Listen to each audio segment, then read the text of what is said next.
What was that? Oh my god. Hey guys, it's Sharon.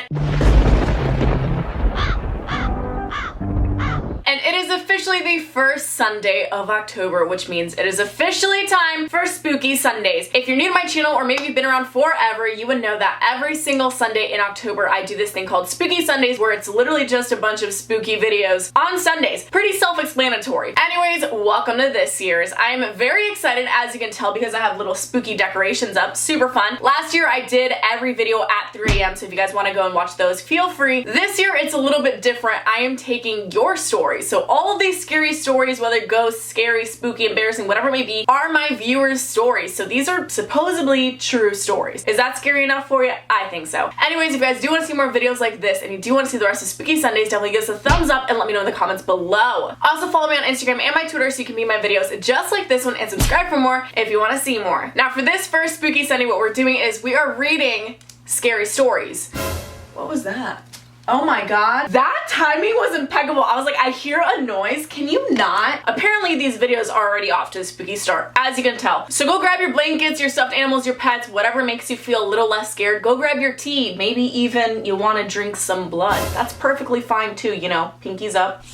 Ah, metally. Anyways, I got my pumpkins. I'm ready for this. Also, there will be a giveaway at the end of this video, so you're welcome. Let's start with some scary stories. Me and my friends went trick-or-treating and we kept on hearing sounds in the bushes. We arrived at our last house and this old creepy man opened the door. He told us to come into his house and we said no. Then he pulled out a knife and we ran like the wind. See, what's tricky about Halloween is it a real knife? Is it a fake knife? Do I run in fear while laughing, or do I run it in literal fear while trying to avoid being murdered? You know? I'm pretty sure my house is haunted. I live in a Victorian house, so like really old. Yeah, it's haunted. And I often hear footsteps and voices even when no one else is in the house. Sometimes lights will switch on by themselves and doors open and close by themselves. Even Alexa starts playing foreign music when you have asked to do anything. My favorite part about this isn't even like the lights flickering on and off and like the hash-slinging slasher coming. It's more the fact that Alexa is playing foreign music. My favorite thing is ghosts interacting with modern things. Like imagine just a ghost asking Alexa to play Toxic by Britney Spears or something. Truly iconic. One night, my Nan was sad and went to bed wishing her mom and Nan were still alive. She heard giggling but thought it was her imagination, so she lay down again, but it got louder. She opened her eyes and there were two women standing there in old clothes looking at her. Since then, at night she feels someone sit on the edge of her bed, and in the morning, there's an indent. This is kind of like a bittersweet story because it's like, what if it is her mom or her Nan? Then it's really sweet and really cute. But what if it's just like a demon disguised as her mom or her Nan? You know, that's a little bit scary. I would have probably moved houses and found another bed to sleep on, so. My cousin had a friend for 12 years. They were super tight and did everything together. I met her once or twice. My cousin told me on her 23rd birthday her friend never showed up and that she never saw her after that. My auntie and uncle called the police and they started a search for her. The police had no record of my cousin's friend, but they still said they'd keep their eye out. Fast forward 3 years, my cousin told me she woke up screaming in bed to find her friend dripping in blood on the floor in front of her and saying, "They got me." My cousin told me her friend was working for a secret agency and she was caught by the bad guys. She claimed her friend ran away to hide. A few months later, my cousin was diagnosed with schizophrenia. She's still searching for her friend. Here's the part that like kind of throws me off. Schizophrenia, you usually like hear voices and think people are out to get you, right? But this friend was real. This person has met the friend. So in reality, what really did happen to the friend? But then the police didn't have any records of the friend. Did you all imagine her? This sounds like a whole conspiracy over here, and I'm just saying something's a little bit spooky about this. And that's gonna be our comment for today. Hashtag spooky. I was around 7 years old when we moved into this big house. The first day we moved in, I went to my room and started to set up stuff. That's when I heard someone saying my name. It didn't sound like my brothers or parents, and no one lived in the house other than us. That you know. I went to check in the closet and there was a little girl and 2 boys. I called my mom and told her, but she couldn't see them. them. 3 weeks later, I was friends with them. Nobody could see them but me. I used to talk to them and sometimes fight with them. At that point, my mom was scared of me. They told me not to sleep in my room, but sleep with them, so I did. That night, it all started. We heard noises that we never heard in the house. We could hear footsteps in the hallways and babies crying. My dad went to check and there was nothing. The next few months, I still saw the kids and they were mad at me for not talking to them. I ignored them and didn't care. One day, I was locked in my room. My parents couldn't open the door and they didn't lock that door. I heard the kids saying my name and saying, "We told you not to ignore us." That's when my parents finally had enough of that house. What they didn't tell me was that when they first saw the house, there was a room filled with blood on the walls and pictures of dead bodies. I found that out when I was 10. I'm 15 now and still see those kids sometimes. I love you too, and listen, I have 2 things to say. I watch a lot of ghost adventures. I've heard many times that demons disguise themselves as children, which is probably why children are usually very terrifying to people. That's not the point. 2, if you are house hunting, no pun intended, why would you pick the house that had a room covered in blood and pictures of dead bodies? I wouldn't look at that room and think, oh yes, home sweet home. If you buy a house and it has a room like that, don't get it twisted when demon children show up. One time, me and my best friend snuck into one of the haunted houses in our city. We were dared to sleep in the house for the night. Around midnight, something fell somewhere in the house, so we went to go see what happened. When we got there, the room was empty, so we went back to sleep until my friend got a creepy phone call that said, "Did you hear what I did?" and then a child laughing. We left the house and never came back. A kid laughing? Nah, that's not a kid laughing, honey. After we've learned that is a demon indeed. If you've been watching this series for a while, you would know that I avoid the double D's, dolls and demons. Bye. I live at 6969 Devil Street. You must not get a lot of visitors. I heard in my state, Montana, that in Helena, the capital, a long time ago when they had babies with disabilities, there would be a cabin behind these mountains and they would leave the disabled babies in that cabin to die. And some people have gone there at night and they said that they heard babies crying. Honestly, this is like totally believable because people back then were insane. Actually, we still kind of are. I'd like to think we're a little bit more humane than this. Nothing creepier than a child crying, right? Right. My mom was sleeping and woke up and saw a little girl at the end of her bed. But my mom had a miscarriage, so she thinks that it might have been her child because my older sister was gonna be a twin, but the other one didn't survive. My mom said it was a little version of my older sister. See, this is like another bittersweet thing because it's like that was your mom's like unborn child, but it's also like, was it really your mom's unborn child or was it really just,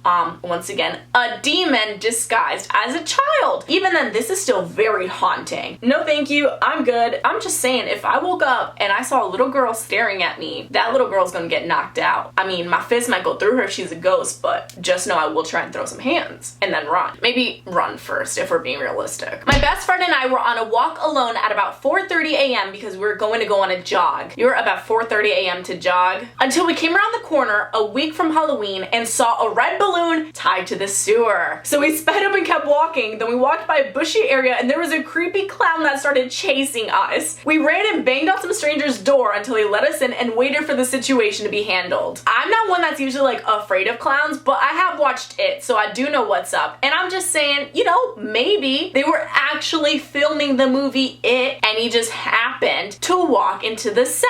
Or it could have actually just been a killer clown out to kill you, but you know. So my area we live in, there was this girl named Shauna Howell and her parents paid some guys to murder her. So they took her to the Oil City Bridge, cut her breast off, and threw her off the bridge. P.S. I love you too. I just can't imagine what you would do to your parents to make them want to kill you. And also, why cut her breast off? I heard about this scary Halloween story. It was a girl named Molly who got anything she wanted on her birthday. She got this doll that only had 9 fingers. One day, her mom called her but no reply. She went upstairs to find Molly with her eyes poked out, her throat sliced, and the doll holding up 10 fingers. Let me walk into a room and see my child has been murdered by a stupid doll. Oh my god. Don't even test me. I would set that thing on fire, rip it apart, put it in the shredder. In reality, I'm saying all these things, but I would probably run out of there crying. Probably get like a priest to do some like holy stuff, some holy water on that thing, you know? Whoever said dolls were cute, they were wrong. I was trying to sleep and I saw a light coming in my room. I was focusing on it and it looked like a big candle from back in the day. I looked above the flame and there was an old lady. Also, ever since I was little, I would always see shadow people. I would see an old man half in my closet just staring at me. I would even see a man in my window from chest up staring at me even though my room is on the second floor. How do you live? I would literally be so afraid to open my eyes in the dark if this was what I was seeing. Could you just imagine laying in bed, chilling, trying to catch some Z's, then you see this creepy old guy just staring at you from the window and you live on the second floor? Just close the drapes, honey. My mom told me a story. When she was younger, she and her friends went to a graveyard and they played with, okay, there's two ways of saying this. There's a Ouija and apparently the right way is Ouija, because that's what Google said. This girl's mom went to a graveyard with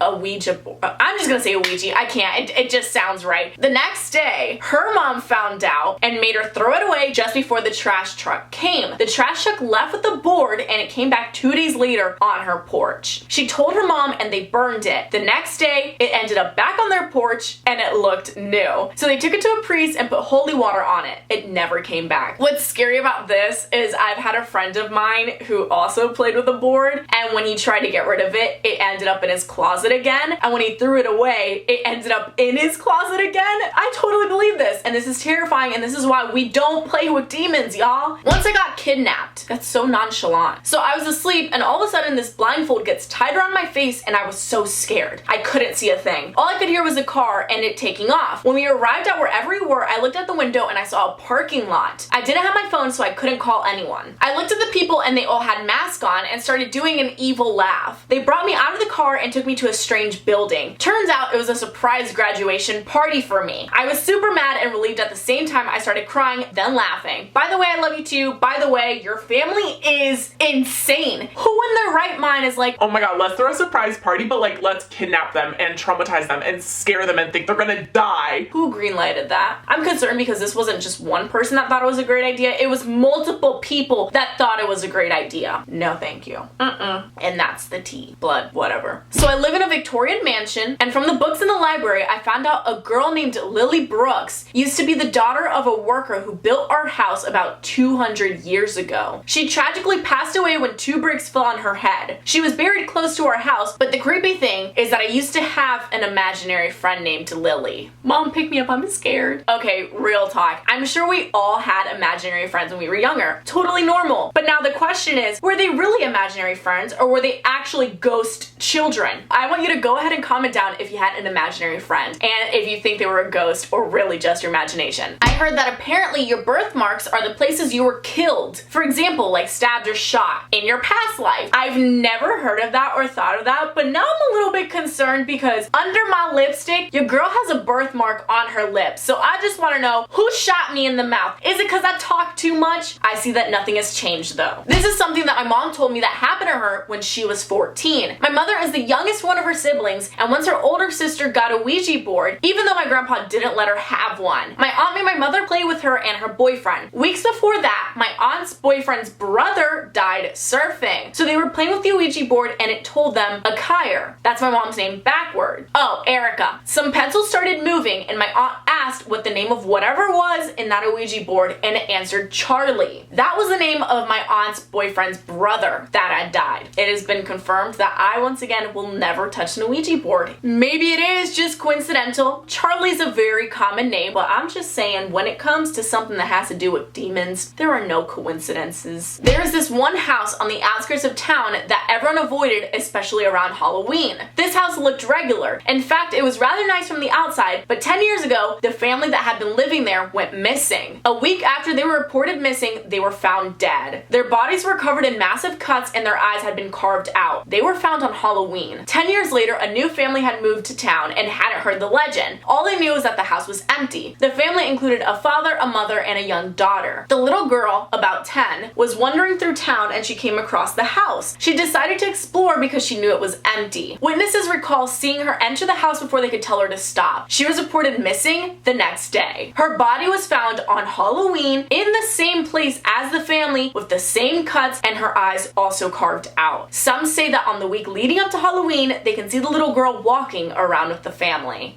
them, it could be demons, it could be ghosts, or maybe it's like a serial killer that for some reason just only kills people that goes into that house. Take this for example. What if it's like this guy whose family originally owned that house and he can't afford to buy the house, so he just kills anyone that goes inside the house because it's his house, right? That seems more logical than like a freaking demon named Charlie just murdering people and poking their eyes out, but you know, maybe that's just me. I'm scared. When I was 4, my mom, her boyfriend, and I moved into a new house. 3 months after we moved in, we were told that an old lady died there 8 years ago, and that is why nobody lived there before. Things started happening like doors slamming shut, objects moving, noises, uneasy feelings, stuff like that. About 4 months in, I woke up to an old lady walking into my room. She walked closer and closer, and I couldn't really breathe or move because I was in shock. She sat at the edge of my bed and sang me a song. I'm not sure what song, but it happened every night for 2 weeks. I love you too, and there is something just so uneasy about old lady ghost. There's demon kids, but have you met demon grandma? She gonna whip you and haunt you. I'm very curious as to what song she sang. Like, was it something spooky? Or was it like Holla Back Girl? Who knows? When I was 10, my friends and I had a sleepover. We decided to play scary games at 3 in the morning like normal people. We pulled out the Ouija board, and all my friends are honest and can't lie to save their lives. And I don't mess with the paranormal. So when the Ouija board started moving and saying stuff like, "Get out or I'll kill you," needless to say, we were freaked out. We quickly put the board away and sat down scared to death. That's when the front door opened. We heard crashing from the kitchen, then a voice started saying, "I told you to leave. Why didn't you listen? Then, You 5 are dead girls walking." we all freaked out, so we locked the door and hid in closets and under beds. The next morning, my cousin was found in the kitchen, still in her pajamas, with a piece of glass in her throat. We remembered she had been in the kitchen getting drinks. Luckily, she lived to tell the tale. Whoever stabbed her wasn't human because she felt a cold feeling before she was stabbed. What do you do in a situation like this? You know, you're playing with an Ouija board, so you're already like messing with demons and playing with the devil, and then your cousin just gets stabbed in the throat. I'm not saying like stabbed in the toe. She got stabbed in the throat. This is like Kill Town right here. I feel like my options are slim. I check myself into a mental hospital, or I just like move to Guatemala and start a new life. Let me know what you would do. Anyways, this is gonna be the last one, and it says, my boss read an exorcism book and he said it was evil and satanic. He threw the book off a bridge into a river, and while he was gone, I got another book of the same copy, soaked it in water, and put it on his desk. His reaction was priceless. Wait a second. Now I got a question. Are Ouija boards really coming back, or is there someone out there buying a new one and putting it back just to scare people that are playing with them? Is it really a demon, or is it like my brother or my dad or my mom trying to kill me? Not literally, but mentally, I guess. Anyways, if you guys enjoyed this video, give this a thumbs up. Go ahead and comment on your own scary story as well. Shout out of the week goes to Nashia. I hope I said that right. On Instagram, thank you so much. If you guys do want to be shout out of the week, just follow me on my Instagram and stay active. And like I promised, I am doing a giveaway in this video, and it is a spooky bag. You're getting some black bath bombs, skull princess thing face masks that are also on theme, a Riverdale book, and then you're also getting an ice cream blanket. 2 rules, just make sure you're subscribed to this channel and follow me on my Instagram. We love being spooky and trendy, and all that being said, I will see you guys with another spooky video next Sunday. So if you want to see that, go ahead and subscribe for more. I'll see you guys next time. Bye!